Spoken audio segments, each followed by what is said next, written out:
বাজারে যায় খায়, চটপটি খায়, হ্যান ত্যান খায়, ফাস্টফুড খায়।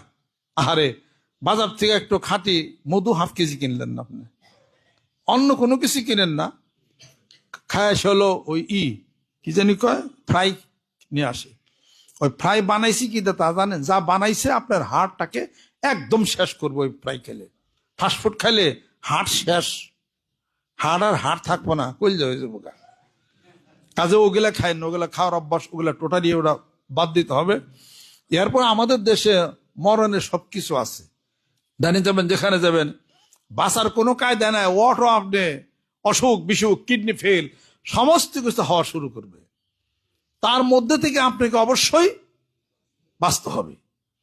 সে বাঁচার জন্যে আমি চেষ্টা তদবির করি, বাড়িতে একটা ডালিম গাছ লাগান, তারপরে কিছু কচু গাছ লাগান, দুই একটা কচু পাতা ভর্তা, কচুর লতি, ছোট একটা ডালিম হইলেও ওইটা রস করে আপনি খান।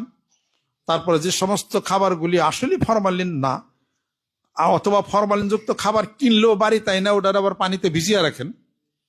ফল কিনালেও একটু বালতিতে পানিতে ভিজিয়ে রাখেন, ভিজিয়ে রেখে টুকটাক করে খান। সাবধানতা অবলম্বন যেন আমরা যেন করতে পারি।